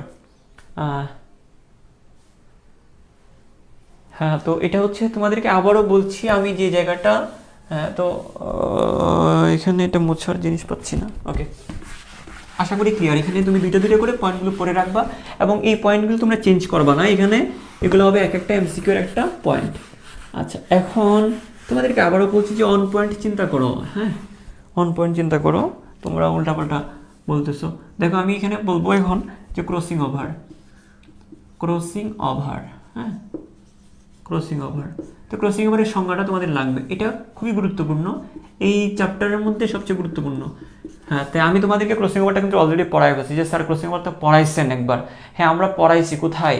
ওই যে আমরা যখন মিওসিসের মধ্যে যখন আমরা মিওসিসটাকে 2 ভাগে ভাগ করা যায়, মিওসিস 1, মিওসিস 2। এখন মিওসিস 1-এর ভিতরে যে প্রোফেজ 1টা আছে, এই প্রোফেজ 1-এ আমরা পড়ছি। প্রোফেজ 1-এর ভিতর যখন প্যাকাইটিন উপদশাটা আছে, প্যাকাইটিন উপদশা, তখন কিন্তু আমরা এই ক্রসিং ওভারটা পড়ছিলাম, তাই না? তাই এই খেয়াল করো, আমরা কোথায় পড়ছি, মিওসিস 1 এবং মিওসিস 2 থাকে, তাই না? এবং মিওসিস 1 এর ভিতরে আছে প্রোফেজ 1, এই প্রোফেজ 1 এর ভিতরে আছে প্যাকাইটিন দশা, আর প্যাকাইটিন দশাটার মধ্যে আমরা পড়ছি কি ক্রসিং ওভার। তো সংজ্ঞাটা আমরা এইভাবে দিতে পারি না যে মিওসিস 1 এর প্যাকাইটিন প্রোফেজ পর্যায়ের প্যাকাইটিন উপদশায় আমরা কি বলবো, মিওসিস 1 এর প্রোফেজ 1 এর মিওসিস 1 এর প্রোফেজ 1 এর প্যাকাইটিন উপদশায় প্রোফেজ 1 পর্যায়ের প্যাকাইটিন উপদশায় দুটি নন সিস্টার ক্রোমাটিডের বিনিময়, দুটি নন সিস্টার ক্রোমাটিডের অংশের বিনিময়কে ক্রসিং ওভার বলি, আমরা সংজ্ঞাটা এইভাবে দিতে পারি। তো আমরা সংজ্ঞাটা এইভাবে দিয়ে দিব যে মিওসিস 1 এর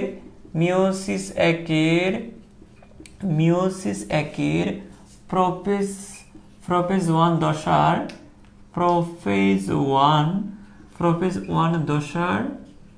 প্যাকাইটিন উপদশায়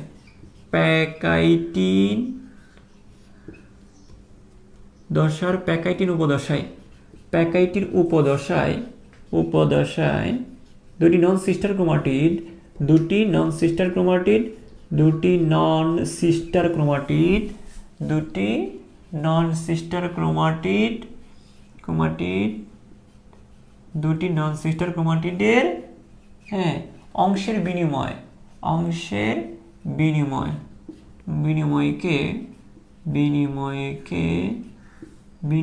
কি বলবো আমরা, বলো, হ্যাঁ ক্রসিং ওভার বলবো।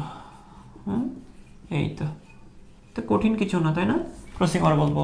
তাই আমরা বলতে পারি এগুলো আমাদের পড়া জিনিস, তাই না? তো আমরা একটা সংজ্ঞা আকারে দিলাম, সংজ্ঞাটা হচ্ছে এরকম, মিওসিস 1 এর প্রোফেজ 1 দশার প্যাকাইটিন উপদশায় দুটি নন সিস্টার ক্রোমাটিডের অংশের বিনিময়কে ক্রসিং ওভার বলি। সংজ্ঞাটা একটু মনে রাখবা, একটু কষ্ট করে মনে রাখবা। তাহলে দেখো, আমরা এই জিনিসগুলো বুঝে গেছি। এখন আমরা যে কাজটা করবো একটু খেয়াল করি, একটা বৈশিষ্ট্যটা কি, বৈশিষ্ট্য কি হবে, যে 1 নাম্বার মানে সংজ্ঞার মধ্যে আছে বৈশিষ্ট্য কি, যে দুটি নন সিস্টার ক্রোমাটিড একই জায়গায় ভেঙে যায়, এটা ওই ক্রসিং ওভারটা আমি আলাদা করে পড়াচ্ছি কেন, কারণ তোমাদেরকে এমনভাবে বুঝে পড়াইছি, এগুলো তো আগের পড়া, যদিও আবার আলাদা করে আবার পড়াচ্ছি কেন, এটা আলাদা একটা টপিক তোমাদের বইয়ে আছে, এটা তোমাদের বইয়ে লাগবে। তো দুটি নন সিস্টার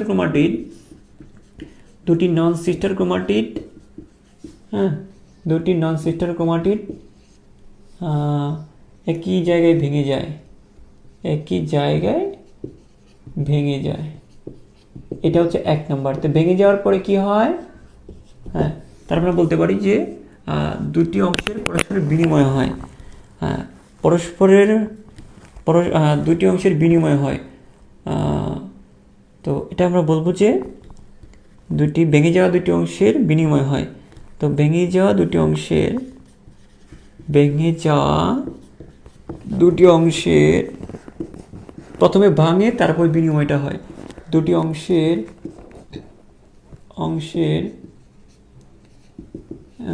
বিনিময় হয়ে জোড়া লাগে। আর এটা আমরা সংজ্ঞা আকারে দিয়েছি। এই কথাগুলো একটু ভেঙে আবার বলা হচ্ছে, অর্থাৎ তোমার মাথায় যদি ব্রেন থাকে, তুমি যদি জিনিসটা বুঝো, তুমি এই বৈশিষ্ট্য বলতে পারবা। দুটি নন সিস্টার ক্রোমাটিড একই জায়গায় ভেঙে যায়, তারপরে ভেঙে যাওয়া দুটি অংশের বিনিময় হয়ে জোড়া লাগে, এবং কি হয়, কায়াজমা সৃষ্টি হয় না, ক্রস চিহ্নের মতো অবস্থা, কায়াজমা সৃষ্টি হয়। তো আমরা এটা বলতে পারি। আর কায়াজমা সৃষ্টি হয়ে গেলে কি হয়, এক পর্যায়ে বিনিময় হয়ে গেছে, এভাবে ক্রস চিহ্নের মতো এভাবে দাঁড়ায় থাকবে, এক পর্যায়ে তাদের মধ্যে বিকর্ষণ হবে, এবং শেষে কি হবে, তাদেরকে সরে যাওয়ার মাধ্যমে ক্রসিং ওভারটা শেষ হবে। এবং বিকর্ষণের কারণে প্রান্তীয়করণ হয়, বিকর্ষণের কারণে দেওয়া নেওয়া শেষ। হ্যাঁ, এই মমতাজের একটা গান আছে না, বাড়ি ঘর খালি কর, খাওয়া দাওয়া শেষ, এরকম একটা কথা, এরকম আর কি। তো বিকর্ষণের কারণে অলরেডি এরকম একটা ঘটনা তো ঘটলো না, তাই না, যে বিকর্ষণের কারণে যে আমার টাকা ফেরত দে, এরকম একটা জিনিস ভাইরাল হয়েছে না গতকালকে। তো জিনিসটা হচ্ছে, তোমরা সাবধান থাকবা, নীতি নৈতিকতার মধ্যে থাকবা, পরিশ্রম যতটুকুই করো, তুমি যদি পরিশ্রম করে যদি কিছু আর্ন করো, কিছু অর্জন করো, সেটার মধ্যে আনন্দ বা মজা অনেক, ঠিক আছে? তো সেটা খেয়াল রাখবা। তো বিকর্ষণের কারণে প্রান্তীয়করণ শুরু হয়, প্রান্তীয়করণ শুরু হয়। মানুষ বাঁচেই বা কয়দিন, ঠিক আছে? আচ্ছা ঠিক আছে, আমরা এই জিনিসগুলো তাহলে বিকর্ষণের প্রান্তীয়করণ শুরু হয় এবং ক্রসিং ওভারটা সম্পন্ন হয়, এবং ক্রসিং ওভার সম্পন্ন হয়, এবং ক্রসিং ওভার সম্পন্ন হয়। ক্রসিং ওভার কি হয়? Game over. আমি যেটা বলছিলাম, গেম ওভার, ক্রসিং ওভার সম্পন্ন হয়। ঠিক আছে? তো গেম ওভার হওয়ার আগে তোমার খেলা তুমি খেলিও, ঠিক আছে? তোমার জিনিস তুমি ঠিক রাখিও। তো এই জিনিসটা আশা করি বুঝতে পেরেছ। আমরা এখন যেটা পড়বো যে ক্রসিং ওভারের গুরুত্ব। হ্যাঁ, তো আমাদের ক্রসিং ওভারের গুরুত্ব, ক্রসিং ওভারের গুরুত্বটা কি? আমরা তো বৈশিষ্ট্যটা পড়লাম, এটা কাজটা কি, এটা কেন দরকার, এটা অনেক অনেক গুরুত্ব আছে এটার। ক্রসিং ওভারের গুরুত্ব অনেক। তার আগে আমি একটা মুভির কথা বলি, যেটা হচ্ছে অনন্ত জলিল সাহেবের, আমাদের ওয়ান অ্যান্ড অনলি, অসম্ভবকে সম্ভব করতে পারেন। ওনাকে একটু স্মরণ করতে চাচ্ছি আমি। উনি ইদানিং একটা মুভি মনে হয় বের করার চেষ্টা করছেন, যৌথ প্রযোজনায়, ইরানি ড্রেস আপে কিছু করছে। একটা ডায়লগ আমারও ভালো লাগছে খুব, যে বাংলাদেশে আকারে ছোট হইতে পারে, তাই না, এরকম একটা বলছিল, কিন্তু জায়গা অনেক বেশি, রোহিঙ্গাদেরকে জায়গা দিতে পারে। ডায়লগ আমার ভালো লাগছে খুব। আর তার মুভিগুলোর নাম হচ্ছে এরকম, দিন দ্য ডে, তাই না, দিন দ্য ডে। বুঝলাম না এটার মানেটা কি? তুমি যদি দিনই বলো আবার ডে কেন বলতে হচ্ছে? হ্যাঁ, আর যদি তুমি ডেই বলো তাহলে দিন কেন বলতে হচ্ছে? আরও একটা মুভি মনে হচ্ছিল, এটা হচ্ছে এরকম যে এরকম কয়েকটা তার মুভিগুলোর নাম, ইদানিং যে মুভিগুলো সে নিয়ে আসতে চাচ্ছে মার্কেটে, নামগুলো প্রায় এরকম, দিন দ্য ডে, তারপরে হচ্ছে অ্যাক্ট্রেস দ্য অভিনেত্রী, অথবা এরকম টাইপের। তো আমিও একটা ভাবছি একটা মুভি লিখবো, সেটা হচ্ছে হন্টেড দ্য ভূত, ঠিক আছে? হন্টেড দ্য ভূত, এটা ভালো হবে না? অথবা আমরা বলতে পারি হন্টেড দ্য ভূত। হ্যাঁ, এই মুভিটা আমি একটা ভৌতিক মুভি, একটা হন্টেড মুভি আমি বানাবো ভাবছি। তো যাই হোক, এই হন্টেড দ্য ভূত দিয়ে খেয়াল করো, যদি বানাই তোমরা দেখতে পারবা, আমার ইউটিউব চ্যানেলে আপলোড দিব। এই দেখো, খেয়াল করো, এই হন্টেড দিয়ে আমরা যেটা মনে রাখতে পারি, যে হন্টেড দিয়ে আমরা মনে রাখতে, যে থমাস হান্ট মর্গান। তো দেখো, হান্ট মর্গান নামে একজন ব্যক্তি আছে, হান্ট মর্গান। তো দেখো, থমাস হান্ট মর্গান, তো ওনার পুরো নামটা হচ্ছে কি, থমাস হান্ট মর্গান। এই হান্ট মর্গান, হন্টেড দিয়ে আমরা মনে রাখবো হান্ট মর্গান, আর এই ভূত দিয়ে আমরা মনে রাখবো ভূতটা। হ্যাঁ, তাহলে খেয়াল করো, এই যে ওই ক্রসিং ওভারটা প্রথম আবিষ্কার করেন হচ্ছে এই ব্যক্তিটা, এই থমাস হান্ট মর্গান। কোন উদ্ভিদে আবিষ্কার করেন? এই ভুট্টা উদ্ভিদে আবিষ্কার করেন। কোন উদ্ভিদে আবিষ্কার করেন? ভুট্টা উদ্ভিদে। তো আশা করি তোমরা এই জিনিসটা মনে রাখতে পারবা, যে ক্রসিং ওভারটা কে কোথায় আবিষ্কার করে? ক্রসিং ওভারটা আবিষ্কার করে থমাস হান্ট মর্গান। কোথায় আবিষ্কার করে? ভুট্টা উদ্ভিদে আবিষ্কার করে, এবং এটার জন্য উনি নোবেলও পান। এখানে যে সালগুলো যেগুলো দেওয়া আছে, এগুলো খুব বেশি দরকারি না। যদি পরাকাতর হও তুমি প্রয়োজনে দেখতে পারো, কিন্তু এত বেশি দরকার না। যে সালগুলো আমি লিখে দিই ওই সালগুলো পড়বার চেষ্টা করবা। তো দেখো, তাহলে ক্রসিং ওভার মানে, ক্রসিং ওভারটা কোথায় আবিষ্কৃত হয়? ভুট্টা উদ্ভিদে আবিষ্কৃত হয়। কে আবিষ্কার করেন? হান্ট মর্গান, ঠিক আছে, হান্ট মর্গান। তো যাই হোক, আমার মুভি নিয়ে পরে কথা বলবো একদিন।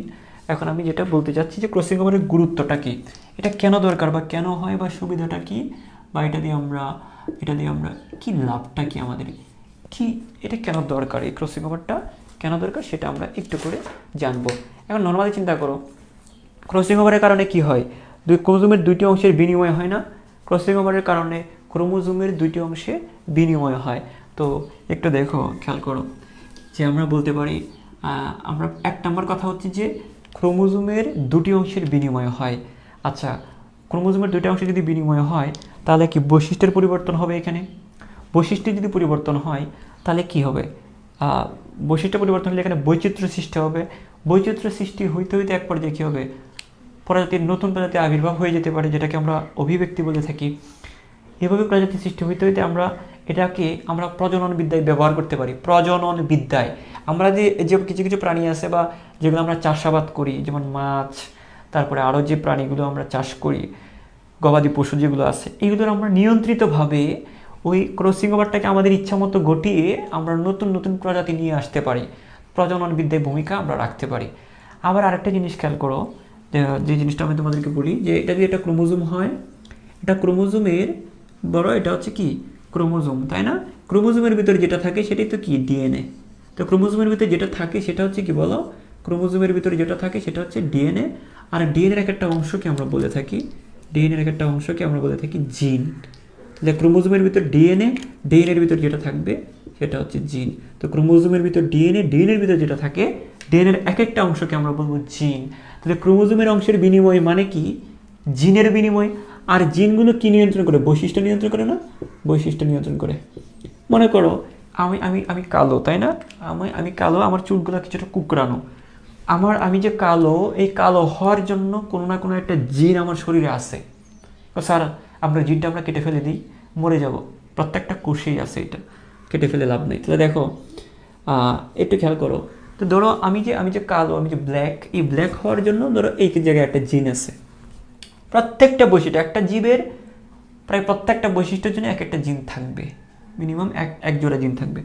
তো ধরো ব্ল্যাক হওয়ার জন্য জিনটা হচ্ছে এই, ঠিক আছে?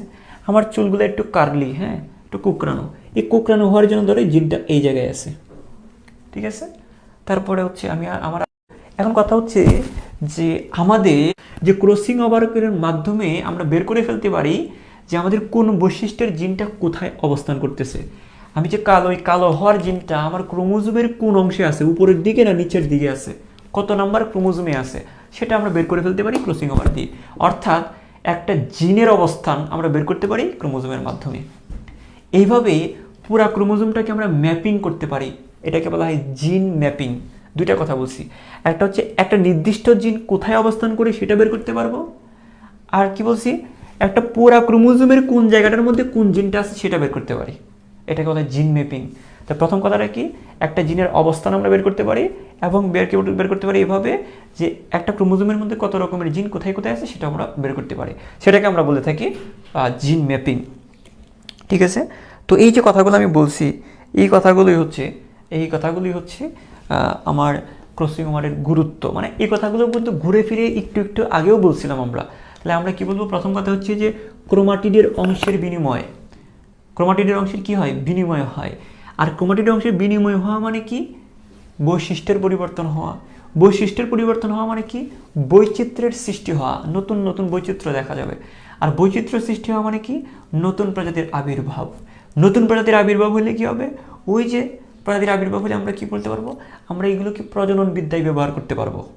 নতুন নতুন আমাদের মতো করে আমরা নতুন নতুন, এই যে পোলট্রি মুরগির কথা বলো না, পোলট্রি মুরগি কেন এটাকে, পোলট্রি মুরগির সুবিধাটা কি, যে ওদেরকে বদ্ধ করে রাখলেও খাবার দিলেও ওরা বেড়ে যায়, তাই না? যদিও খাবারগুলো স্টেরয়েড জাতীয় খাবার খাইয়ে মুরগিগুলোকে বড় করা হয়, এগুলো আমাদের স্বাস্থ্যের জন্য যদিও ক্ষতিকর। যাই হোক, তো এই জিনিসগুলো আমরা যেটা বলতে চাচ্ছি যে এই যে প্রজনন বিদ্যা আমরা এটা ব্যবহার করে থাকি, এই যে বিভিন্ন বৈশিষ্ট্যগুলো, এইগুলো যে গুরুত্বগুলো, এটা ক্রসিং ওভারের কারণে হয়ে থাকে, ঠিক আছে?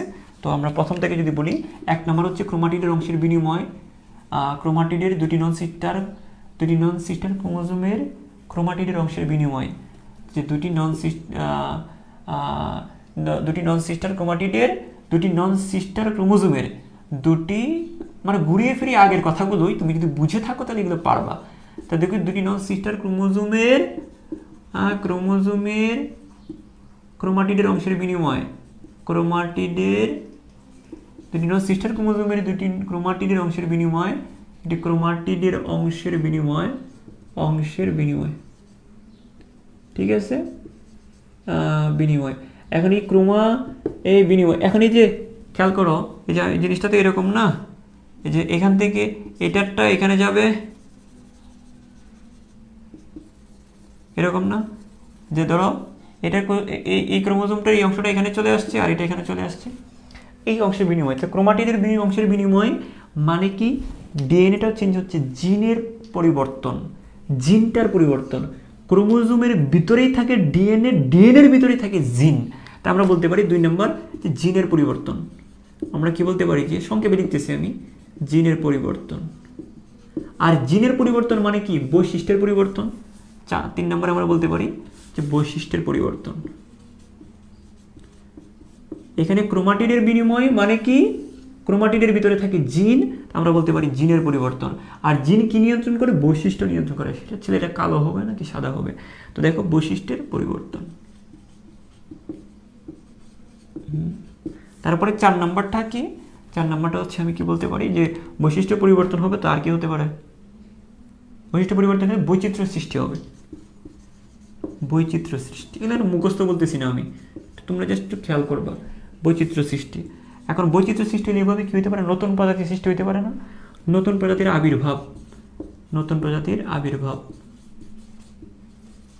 আবির্ভাব এটা অভিব্যক্তির মাধ্যমে হবে, একবারে হয়ে যাবে না। আবির্ভাব আস্তে আস্তে হইতে পারে। আবির্ভাব এটাকে অভিব্যক্তির মাধ্যমে হবে, এরকম একটা পয়েন্ট তোমাদের বইয়ে আছে। আর এভাবে যদি প্রজাতির আবির্ভাব হয় তা আমরা প্রজনন বিদ্যায় ব্যবহার করতে পারি। আমরা প্রজনন বিদ্যায় মধ্যে ভূমিকা রয়েছে। প্রজনন বিদ্যায় কিরকম ভূমিকা, যে আমরা প্রজনন বিদ্যায় আমাদের কীরকম ভূমিকা, এই ক্রসিং ওভারের মাধ্যমে আমরা ইচ্ছা অনুযায়ী এই ক্রসিং ওভারটা ঘটিয়ে আমাদের ইচ্ছা অনুযায়ী প্রজনন ঘটাইতে পারি, যেখানে ব্যবহার হয়। তো 7 নাম্বারটা হচ্ছে এখানে আর কি বলা যায় বলতো, প্রজনন বিদ্যায় ভূমিকা রাখে। তো নতুন প্রজাতির আবির্ভাব হয় প্রজনন বিদ্যায় এরা ভূমিকা রাখে। আর কি বলা যায়, হ্যাঁ এটা গবেষণার ক্ষেত্রে ব্যবহার করা হয়। গবেষণা আমরা এটা দিয়ে গবেষণা করতে পারি, গবেষণায় ভূমিকা রাখে। তারপর আমরা বলতে পারি, হ্যাঁ আমরা আর কি বলতে পারি বলো তো দেখি। আমি এটা আগে তোমাদেরকে কি বুঝাইছিলাম, 1 নম্বর 2 নম্বর 3 নম্বর 4 নম্বর 5 নম্বর 6 নম্বর 7 নম্বর। আর কি বলতে পারি আমরা বলতে পারি হচ্ছে এটা গুরুত্বটা রয়েছে। হ্যাঁ আমরা ক্রোমোজোমের অবস্থান, ক্রোমোজোমে জিনের অবস্থান, কোনো একটা জিন আমি কাইল্লা হওয়ার জন্য জিনটা ক্রোমোজোমের কোন জায়গাটার মধ্যে আছে, তো এটা হচ্ছে যে ক্রোমোজোমে জিনের অবস্থান। ঠিক আছে। তো 2 নম্বর আর 9 নম্বর আমরা বলতে পারি যে জিন ম্যাপিং। আমরা বলতে পারি জিন ম্যাপিং। আমরা কি বলতে পারি জিন ম্যাপিং। এই জিনিসগুলো আমি যেভাবে বলতেছি শুনো, একটা নির্দিষ্ট জিনের অবস্থান। আর জিন ম্যাপিং মানে কি ক্রোমোজোমের কোন জায়গায় কোন জিনটা আছে। এখন মনে করো চাঁপাইনবাবগঞ্জ, হ্যাঁ তা আমি চাঁপাইনবাবগঞ্জের অবস্থানটা বের করছি, ঠিক আছে। আবার কি বের করলাম যে বাংলাদেশের কোন জায়গায় কোনগুলো আছে, কোন জেলাগুলো আছে। তো এটাকে প্রথমটা হচ্ছে একটা নির্দিষ্ট জেলার অবস্থান নির্ণয় করা, পরে কি করলাম বাংলাদেশের কোন জায়গায় কোন জেলাগুলো আছে মানে পুরো ম্যাপটা বের করলাম। তো দুইটা কিন্তু দুই জিনিস। তো একটা হচ্ছে ক্রোমোজোমের জিনের অবস্থান নির্ণয় করা, আর পুরা ক্রোমোজোমটারে জিন ম্যাপিং করা, এটাকে বলা হয় ক্রসিং ওভার। তো আমাদেরও আজকের মনে হয় গেমটা ওভার করে দিতে হবে, আমাদের চ্যাপ্টারটা এই মুহূর্তে শেষ। আর তোমাদের অ্যাটেন্ডেন্স দেখে যেটা মনে হচ্ছে দুইটা হইতে পারে, যে একটা হচ্ছে যে আমার ক্লাসগুলো তোমাদের হয়তো বা ভালো লাগছে না, আর আরেকটা হইতে পারে যে তোমরা হয়তো বা বায়োলজি সব জানো, তোমাদের হয়তো বা এখন মেডিকেল ভর্তি পরীক্ষাটা হইলেই তোমরা চান্সটা পেয়ে যাবা। হয়তো বা পরীক্ষা পর্যন্ত তোমাকে অপেক্ষা করতে হচ্ছে মেডিকেল ক্যাম্পাসে যাওয়ার জন্য, দুইটার একটা হইতে পারে। তো যাই হোক, দেখি না আমি নতুন কোনো চ্যাপ্টার ধরবো কিনা, আমি তোমাদেরকে জানাবো। তোমাদের উপস্থিতি তো বলতেছে না যে আমি ক্লাস করাই, সেটা বোঝা যাচ্ছে আর কি। ঠিক আছে, তারপরে দেখি এখানে কিছু বাদ গেছে কিনা আমি একটু দেখে দিচ্ছি তোমাদেরকে। আমি তো লাইন বাই লাইন তোমাদেরকে পড়তে বলছি, ওইভাবেই পড়তে হবে। আমাদের চ্যাপ্টারটা শেষ, হ্যাঁ। তারপরে একটু করে দাঁড়াও, তো চ্যাপ্টারটা খুঁজেই তো পাচ্ছি না। এখানে আমরা যদি বলি যে কৃত্রিম উপায়গুলো প্রজনন বিদ্যায় আমরা ব্যবহার করি, উন্নত বৈশিষ্ট্য, নতুন প্রকরণ সৃষ্টি, হ্যাঁ নতুন প্রজাতি সৃষ্টি, বৈচিত্র্য সৃষ্টি। আমরা এটা বলতে পারি নতুন প্রকরণ সৃষ্টি বলতে পারি। ওই যে বৈচিত্র্য সৃষ্টির পরপরই আমরা আরেকটা পয়েন্ট চাইলে বাড়াই বলতে পারি, বৈচিত্র্য সৃষ্টি এবং কি প্রজাতি সৃষ্টির আগে, এবং আমরা বলতে পারি এখানে একটা পয়েন্ট তোমরা বলতে পারো যে প্রকরণ সৃষ্টি। এখানে একটা পয়েন্ট বলতে পারো, আমি এটা বলতে প্রকরণ সৃষ্টি। এখন প্রকরণ আর প্রজাতির মধ্যে পার্থক্য কি? ওই যে তোমাদেরকে বলছিলাম না এখানে একটা পয়েন্ট তোমরা বলতে পারো যে প্রকরণ সৃষ্টি। হ্যাঁ, তোমাদেরকে একটা কথা বলছিলাম আমি যে ওই যে দেশি কুকুর আর বিদেশি কুকুর দুইটাই কিন্তু কুকুর, কিন্তু তাদের মধ্যে কিছুটা পার্থক্য আছে। তো একটাকে জার্মান শেপার্ড বলি, আদর করে ডাক দিই আমরা, হ্যাঁ, কোলে নিয়ে ছবি তুলে ফেসবুকে ছাড়ি, হ্যাশট্যাগ দিই মাই কিউট বেবি। হ্যাঁ, তো যাই হোক, এদের মধ্যে কিছুটা পার্থক্য আছে। তাহলে দেখো, এটা হচ্ছে প্রকরণ সৃষ্টি। তো এটা হচ্ছে যে আস্তে আস্তে কিছুটা পার্থক্য হবে। যে দেশি কুকুর বিদেশি কুকুর একটা পার্থক্য হয়ে গেছে, কিন্তু দুইটাই কিন্তু আগে একই রকম কুকুর ছিল, এখন ভাগ হয়ে গেছে দেশি আর বিদেশি। এভাবে প্রকরণ, এভাবে ভাগ হইতে হইতে দেখা গেছে যে কখনো কখনো নতুন প্রজাতিও সৃষ্টি হতে পারে। তবে এই কথাটা ব্র্যাকেটে লিখে রাখবা, নতুন প্রজাতির সৃষ্টির ক্ষেত্রে লিখে রাখবো এটা সবসময় না, কখনো কখনো। বিজ্ঞানীদের একটা কথা যে কখনো কখনো। এই তো আমাদের এটা মোটামুটি শেষ। হ্যাঁ, তো এই পর্যন্ত আরও কোনো কনফিউশন আছে আমাকে বলো। ঠিক আছে, আশা করি তোমরা এতটুকু পারবা। সরি,